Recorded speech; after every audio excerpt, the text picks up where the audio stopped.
Alright, in this video, we're going to discuss how these two automakers can avoid tariffs altogether on April 2nd.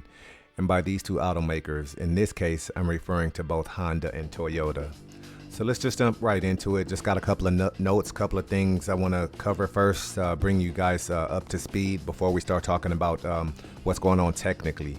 So, production localization. We're talking about Honda Motor Company first. Production localization, US made versus imported. Okay, so the good thing that we see here is 90% of the Hondas are made in North America.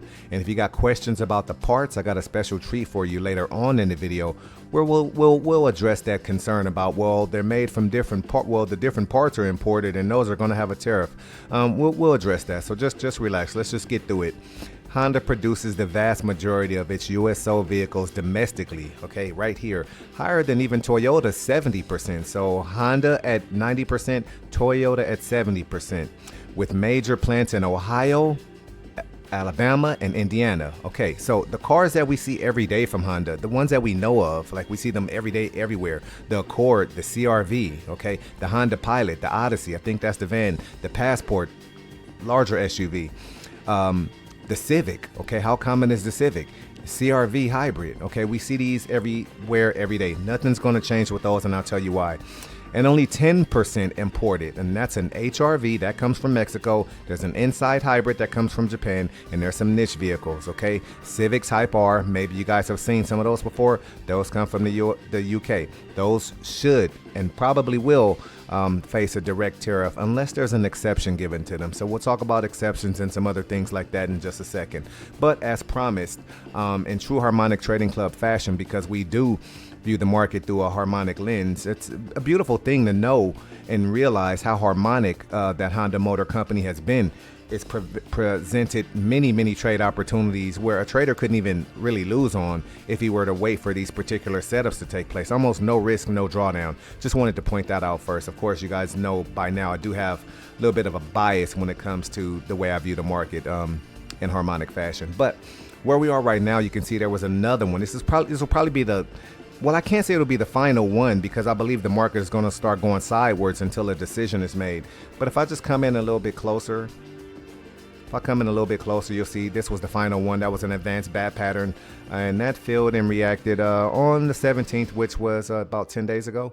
So you see the fill here, and of course in true advanced pattern recognition fashion, Harmonic Trading Club fashion, you see it got a reaction as it should have. So anybody who was still holding long on Honda probably took a little bit of a hit. Not too big of a deal, just maybe $2 or $3, not that bad. But what we can expect is consolidation. We can expect these types of movements to continue on inside of like a small market that looks like that. And also, like I was suggesting, not really going to be tradable until a decision is made, meaning either breaking up out of what's going to be this little consolidated market here, or breaking and closing beneath it the other direction. A decision has to be made. Otherwise, this should continue to just move sideways because there should be no change in what happens to Honda. And again, we'll talk about why in a few moments. All right. Think that takes care of Honda Motor Company. Let's jump down and let's talk about Toyota. All right. Strong U.S. production base with 10 manufacturing plants across several states. That's amazing. Some examples are Kentucky, Texas, and Indiana. Okay, key models like the Camry, which we see every day. Even I have a Camry, the RAV4. So let's just do this real quick. There are two main vehicles, the Camry and the RAV4.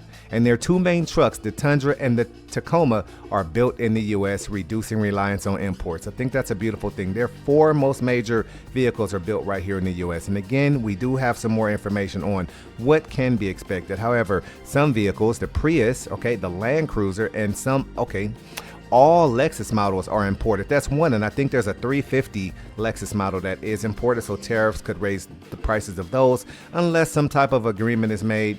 The relationship between United States and Japan is pretty strong, with Toyota already doing a whole lot of production here. I expect, I couldn't see a 25% tariff being imposed on Prius, Land Cruiser, and all Lexuses. They're just really too popular. Just, you know, I just can't see that happening. But we'll talk about a little bit more in a second. Toyota has been expanding its US EV production, which they don't really like to get involved in EVs. They prefer to work with hybrids mostly, but expanding their U.S. EV production. There's a Kentucky battery plant for hybrids and EVs, which may help if tariffs target foreign-made EVs. The ones coming in, they'll say, you know what, we'll just go ahead and make these here because they're already starting to do that type of work here. Mitigation strategies, U.S. production expansion. Of course, that's going to be on the table. Toyota has invested. Here's another thing. See, already $17 billion in U.S. plants, okay? There's a North Carolina battery plant, okay, to reduce import reliance. Lobbying efforts. A lot of this stuff is going to have to be taken care of politically. I believe that it will happen, but I just don't think that they're going to be affected in the interim. Likely pushing for exemptions on critical parts. Okay, and I don't think that parts are going to be a part of this. EV batteries, yes. Parts, no. Local production, 70% of Toyota's U.S. sales are from American-made vehicles. Now, let's get into some more detail, okay, because we really need this part to kind of hammer this thing home and kind of kill off some of the fear-mongering and some of the doom and gloom. I know you guys, people who listen to me and follow me, probably at this point, you know that I have I just got something, I just don't like that. All the doom and gloom, all the fear-mongering, you know, we're all going to be fine. But the general rule, no tariffs on parts for U.S. assembly, okay? This is a rule. When an automaker like Toyota imports a transmission from Japan strictly for use in U.S. production, that part is classified under U.S. custom law as, remember, there's already U.S. custom laws in place, and I just think that that's amazing, okay? It's classified as duty-free or minimal duty. If it's for manufacturing, it's not for resale, okay? It's for manufacturing, it's for assembly, okay? Not subject to the same tariffs as a finished car because it is an input for domestic production, not a final product, okay? Why?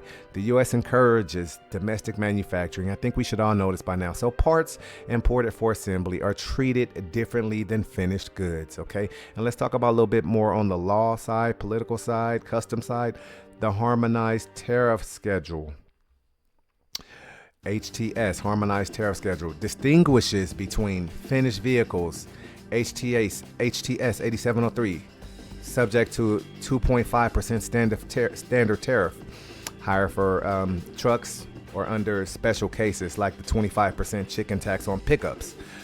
Parts for assembly, HTS 8708, typically taxed at 0 to 2.5% with many exceptions. So that's where a lot of this stuff is going to be falling, okay? Let's just get a little bit more and we'll be all done and get out of here. Real world example, Toyota's Kentucky built Camry. Let's say Toyota imports a 6-speed automatic transmission from Japan to install in a Camry at its Georgetown, Kentucky plant.